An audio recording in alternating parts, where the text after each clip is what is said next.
Hey friend, welcome back to my YouTube channel. My name is Ann Lazinski and I am a systems and process specialist, and I help virtual assistants who wish to become systems specialists develop businesses in this area of work.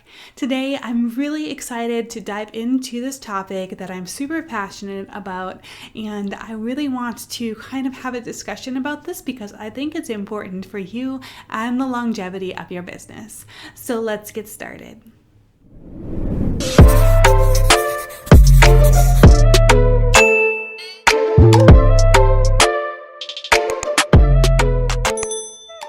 So many people who get started as system specialists get started because they start using specific programs in their business, and they get really comfortable using these programs and are really excited about using these programs, and they realize that other people like to hire people to be able to optimize those programs that they're already using.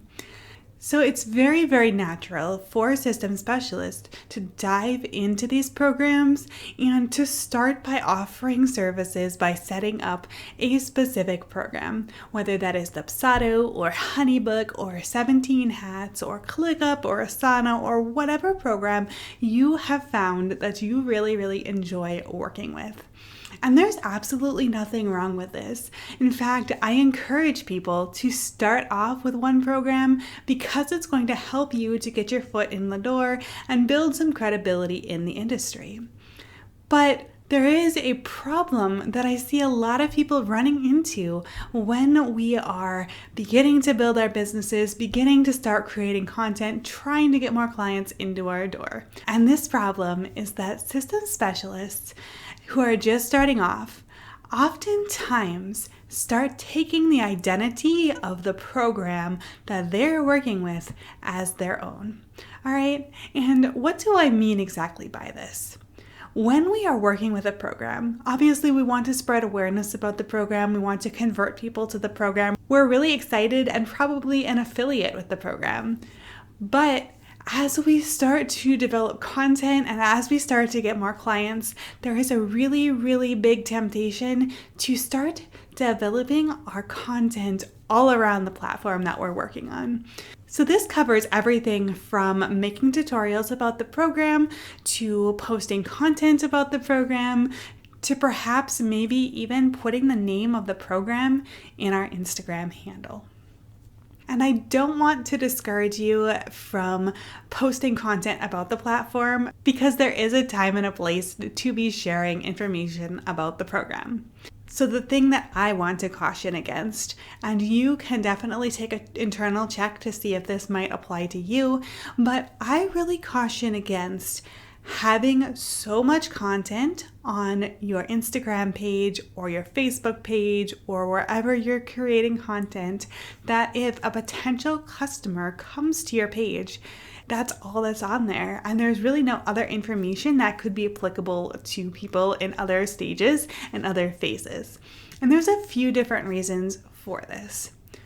First of all, if we are creating content and only creating content that specifically revolves around the features and the different things that you can do with a specific platform and highlighting different things and trying to convert people to this different platform by highlighting all of the bells and whistles of this platform, it's going to be really hard for you to build your own identity as a business owner. And this is super important because if we are building our platform around somebody else's brand and we are working so hard to build our credibility in with their customer base and to build our reputation in with their customer base, there's a few problems that could arise. First off, if you are so deeply ingrained with this other business, if anything happens to that business, if they decide to suddenly close their doors, if they get bad press, if they make bad ethical decisions that you no longer wish to support, all of these different things could cause you to no longer have a business. Because if people only know you as the Honeybook girl or the Dubsado guy or the Zapier person, if suddenly that platform is no longer there for whatever reason, you no longer really have an audience.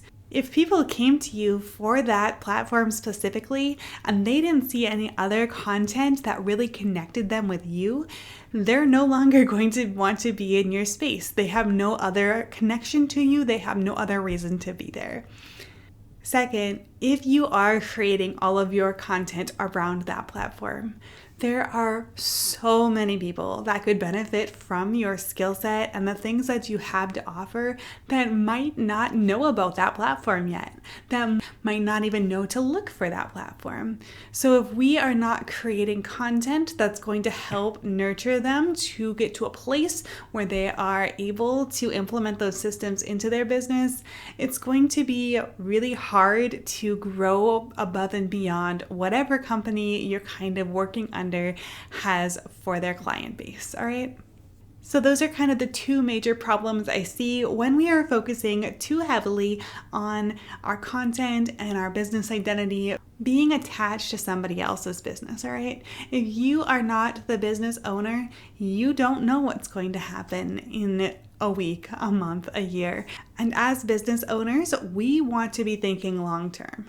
We want to be thinking about what our long-term goal is, and we want to be thinking about how we can withstand and continue to make money to provide for our families, regardless of what anybody else is doing in the industry, regardless of what decisions businesses make, regardless if businesses close down or start up or whatever it might be.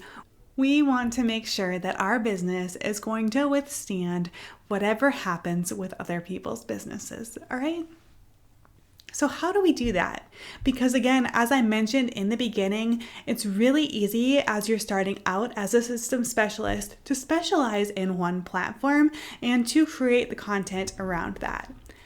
And that is okay. Like, I'm not saying don't create content around a platform. Like, if you are making wonderful educational posts about Dubsado or Honeybook or 17 Hats or HubSpot or whatever it might be, go for it. But when that's all you're creating, that's where the problem lies. And that is the thing that we need to kind of address and think about a different strategy to be able to pique the interest of other people who might not have heard of the platform, or to make sure that our platform has a little more longevity, even if there's things going on with the other businesses, okay?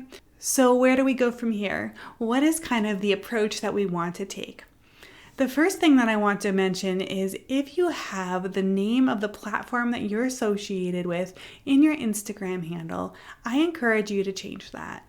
Because again, we want to make sure that we're not directly attached to one specific program, and that's what people are looking for us for. So by changing that to just your name or to just your company, that's going to help you out in the long term. Next, if you are only creating content about a specific platform, and that is all your feed is, I encourage you to start thinking outside the box and creating content that can transcend platforms. So thinking about things like, what does my ideal client need even if they haven't heard of my specific platform yet? What are some tips that I can share that can transcend across different platforms that will still be really relevant and helpful to my ideal client?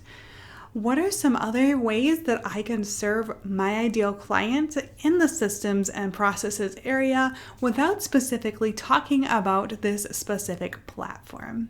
And these are just some of the ways that we can start to generate content, both short form and long form, that's going to help you to be able to branch out and to be able to build authority beyond just a specific platform.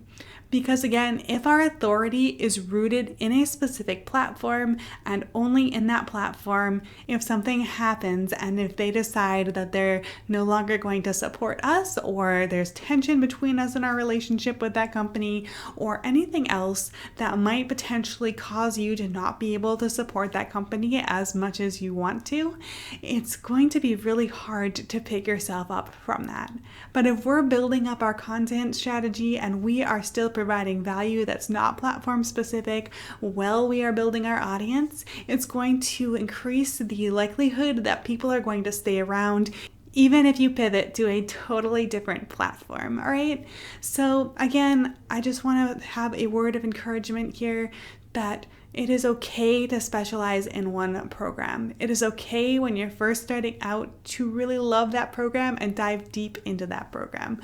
But to remember that we want to be thinking long term, how might we be able to pivot in the future, and how are we cultivating an audience and giving value to that audience to allow us to do so. All right, if you liked this video, I would love for you to stick around, hit that subscribe button, hit the like button. It really helps me out in the YouTube algorithm. And then I will see you again in the next video.